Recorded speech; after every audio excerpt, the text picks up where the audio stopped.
Are conferences really worth the hundreds or even thousands of dollars it takes for you to invest to go to them?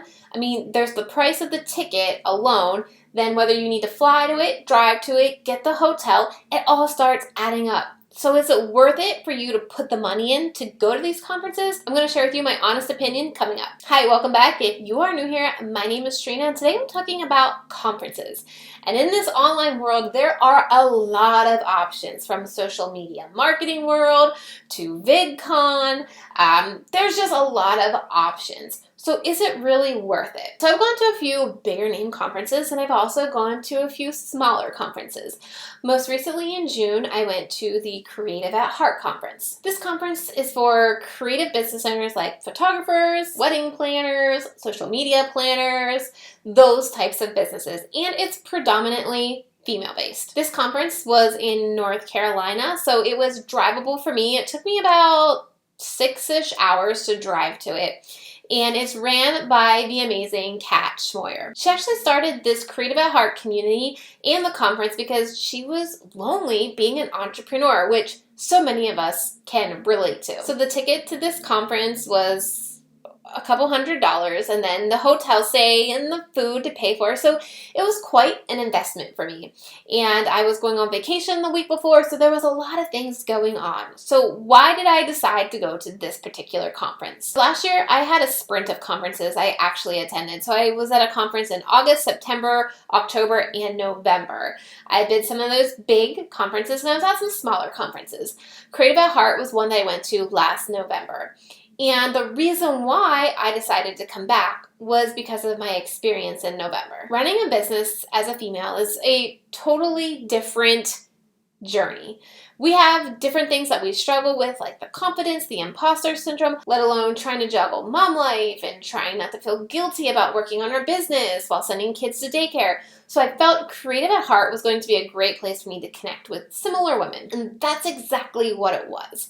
And that's why it's convinced me to come back in June. Some of the biggest takeaways that I got in June that I didn't necessarily see clearly back in November was the friendships. So there were some friends that I had met back in November. We had touched base a little bit between then and now, but at Creative at Heart, we were able to dig deeper into these friendships, which allowed us to have amazing dinner dates, great talks about our business and the struggles that we are having, so you don't feel so alone, because there are other people out there that feel the same way you do when you're posting to Instagram or creating video content. There are other people out there that feel the same way. Creative at Heart allowed me to connect with these women that I probably wouldn't meet had I gone to some bigger conferences that are really scary, like Social Media Marketing World and VidCon. There are a lot of people at those bigger conferences, but Creative at Heart just had around 150 people, so it was that more intimate feeling that wasn't so intimidating walking into a massive auditorium of hundreds of people. Here you could just walk in. It felt pretty comfy and cozy with 150 people. I'm going to swipe some of these photos from the actual Creative at Heart photographer, and I'm going to link her and credit her down below, because I literally took no photos. I'll post a few of the photos that I took, but I took the time while I was there to just be present, to not worry about posting to social media, to not worry about getting the Instagram post. And it absolutely was worth it, because those friends that I had touched base with back in November, I was able to build deeper relationships with them this time around. Like I said, we had some great dinner dates. We had some amazing late night talks in the hotel room.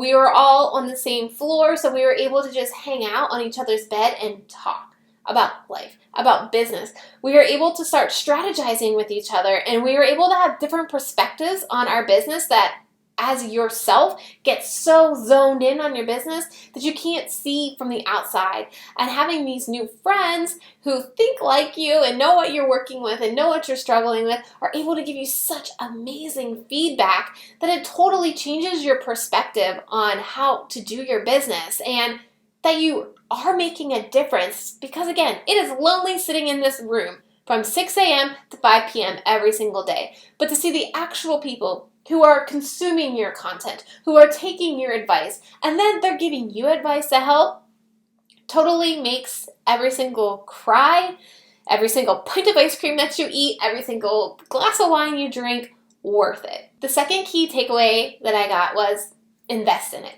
Invest the money to go there. I have 2 small kids. I had to take actual time away from them.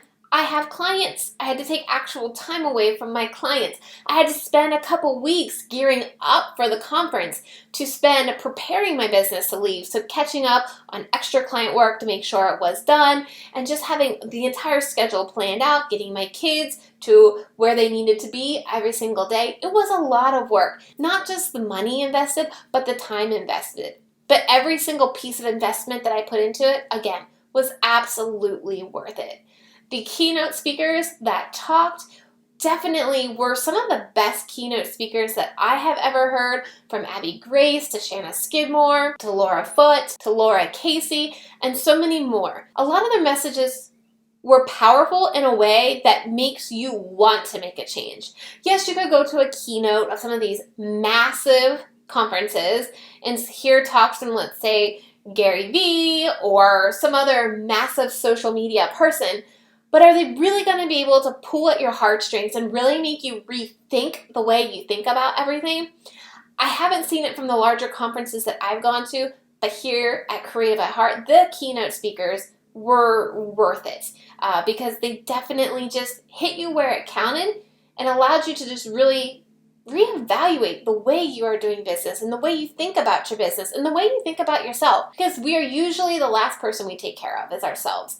And so hearing those keynote speakers and seeing their journey and the things that they did to change the way they were running their business, again, worth the investment threefold. And the third key takeaway is getting out of your comfort zone.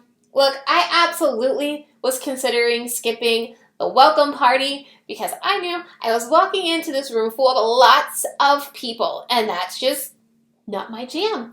I'm good one-on-one. I'm good in small groups. When we get hundreds of people in a room, I don't know where to go, who to talk to, how to start a conversation. I'm just like, I'm going to hide in the corner. I'm going to chill out right here. If someone comes up to talk to me, cool. But for me, not for me. But I had to get out of my comfort zone. I had a little pep talk with one of my fellow entrepreneurial friends, and she was like, Trena, get to that welcome party. She even sent me a couple of icebreakers to use to walk up to people. She was checking in on me while I was there, pushing me to talk to people, and it was worth it. I met some great new friends. Again, I was able to connect with the older friends that I had from the previous conference, and it allows you to see that you can grow as a person. You can get out into the world, even though it's scary as crap to walk into that conference, not even on the welcome party, but the next day when you walk into this room of chairs and just to pick somebody to sit beside. And that's something that I definitely made an effort to do, because even though I had friends there that we went to dinner with, I still made it an effort that when I walked in, that I sat beside somebody that I didn't know, because I wanted to create more friendships and I wanted to create more connections instead of just staying in my little circle. It was important for me to try and meet as many people as possible. And again, that is absolutely out of my comfort zone.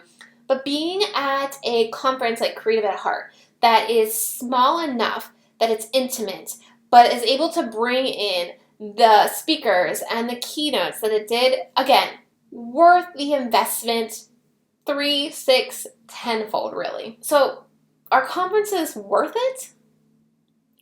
I think it depends on the conference you invest in.